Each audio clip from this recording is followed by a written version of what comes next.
Hi there, I'm Lay, and I'm so happy that you decided to stop by my channel. I am here to help you discover and foster a love of cozy games, indie games, and RPGs. Today I'm going to be doing an in-depth review of the game Kitaria Fables, which is coming out on September 2nd. Make sure that you like, subscribe, and hit that notification bell so you never miss an update from me. And if you want more gaming content, I post daily content on my TikTok, which you can access by clicking on the links below in my description. All right, you ready? Let's get started. Kitaria Fables is a cute action RPG adventure game with spell crafting, classless combat, dungeon crawling, farming, relationship building, and more. There's really something for everyone in this game. It's releasing on September 2nd, 2021, and I was lucky enough to be given a review copy, so I'm going to share my thoughts with you today. Canoidera is a formerly peaceful world that is facing a looming threat. You get to play as Nyan, an adventurer who's dispatched with their adorable sidekick Macaron by the Empire to Paw Village. Paw Village is struggling with monsters who are starting to become more aggressive and overrun the area. When you arrive, you reveal that the reason you were interested in coming to Paw Village is because your grandpa owned Thunderbun Farm, the local farm in the village. You're then given the farm and it becomes your base of operations as you go about your business. Eventually, it becomes clear through your interactions with important allies like Sage Albie, a wise polar bear who lives in the woods, and Commander Hazel, the commander of the Empire's army, that there is a more sinister threat than just the monsters themselves, and it's up to you to restore peace to the world by gathering the lost relics throughout the world of Kitaria and finding the secrets they hold. The game itself features several different activities and systems. A big portion of your time is spent exploring the different areas, doing quests, and fighting the enemies there. Various folks in the town, which are always adorable by the way, will give you different tasks to do which vary from fetch quests, asking you to simply deliver goods or bring ingredients to other characters, or defeating certain monsters. Let's look at a few of the systems in the game. Of course, farming is a big selling point of this game for me. You are given a plot of land next to your farm to develop. You purchase seeds from the local seller, who is so adorable, and then you grow crops and you use those crops as ingredients or crafting, or you can sell them for paw pennies, which is the game's money system. There are a few different crafting systems in the game.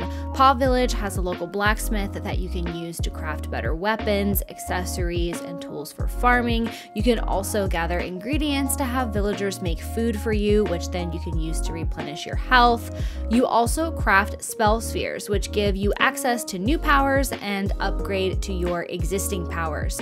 In order to participate in crafting, you will need to gather materials, like things that are dropped from monsters in the surrounding areas that you slay, as well as stone, ores, and wood that you just gather in the world.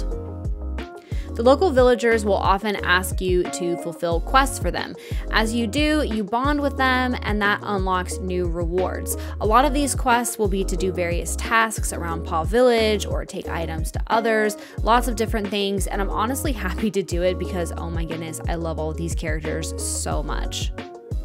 Kitaria Fables offers a lot of fun dungeons to explore too. By finding and exploring the dungeons, you can find a lot of unique ingredients and items and loot, and this is where you will find a lot of the lost relics that you need to complete the story as well. Combat in this game is real-time classless combat. You don't have to choose and get locked into a certain class. You start with just a sword, but eventually you can craft the styles of weapons like a bow and arrow and armors that work for your playstyle. There's also a really cool spellcasting system that you unlock pretty quickly at the start of the game. You harness the power of various elements to craft spell spheres that have different strengths and powers. The combat flows really smoothly, and one of the things that I like about the combat is that all of your enemy attacks are indicated by on-screen highlights that show you where the attack is going to hit. So some enemies are going to swipe with their melee weapon, some of them are going to be firing projectiles at you, and this makes it really easy for you to be able to dodge out of the way, which is super helpful, and I appreciate that. As you're fighting, you have to keep track of two things. You have to keep track of the health bar, which is at the top of the screen, and you also have to keep track of your stamina. Your health will diminish every time you take an attack from an enemy, and your stamina will deplete as you perform movements like dodging out of the way. Thankfully, the stamina does restore pretty quickly, so as long as you're not just like constantly dodging, you should be able to dodge quite a bit. Your health, on the other hand, does not automatically replenish, but you can replenish it by eating food. If you die in combat, you will just wake up the next morning on your farm. There's no real consequences beyond that. I played Kitaria Fables with a mouse and keyboard, even though I believe they recommend that you play with a controller. Still, I found the controls, especially the combat, to be pretty smooth and satisfying. Combat is not overly complicated. You just left click to use the equipped weapon and right click to dodge roll. The spells that you use are bound to the number keys, and I also found it very helpful to bind my frequently used tools and other weapons like my watering can, axe, bow, etc., because the process to equip the items without a keybind does take a few clicks and is a little bit clunky. Taking a look at our menu options, you have your inventory, which has all of your items. You have your quests showing you your active quests, as well as any quests that you have already finished. I really like all of the detail that they give you in the quests. They tell you the background, the directions, and what to do when you've finished. It also shows you all of your attributes, which are impacted by various things, including your spell spheres and your equipment, all of your skills that you have gained. One important thing to note is that you do not level up like you would typically in an RPG with like branching skill trees. Instead, you gain new abilities by crafting new materials, new armor, new spell spheres, etc. Here's a quick look at the map.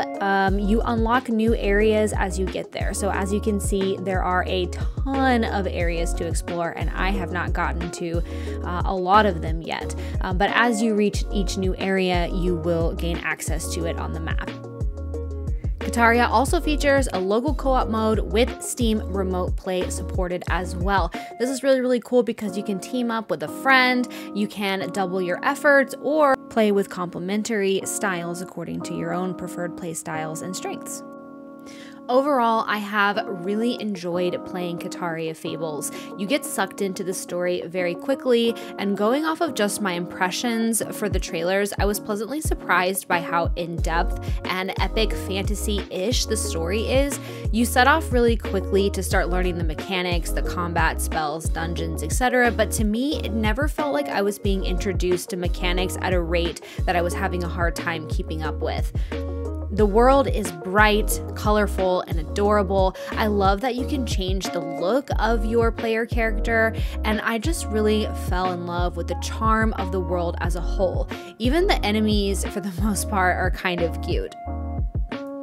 There's really something for everyone here. You can approach this game as an epic adventure game, plugging away hours, defeating all of the enemies in the dungeons, or you can approach it more as a slice of life farming game, focusing instead on the crafting and the farming. All in all, I definitely recommend checking this game out. If you like adventure games, if you like farming games, if you like adorable animals, I definitely think that you will find something that you love in Kitaria Fables. And there you have it, guys. There is my review of Kitaria Fables. In the comments below, tell me, what part of Kitaria are you most excited about? Are you excited about the farming? Are you excited about the cute animals? Are you excited about the dungeon and the combat? Let me know. Kitaria Fables is going to be released on September 2nd, 2021. It's coming to Windows via Steam, Xbox One, Xbox Series X, PlayStation 4, PlayStation 5, and the Nintendo Switch. As always, please let me know if you have any questions for me in the comments or any video games that you want me to check out or review. I hope you have an awesome rest of your day. Bye!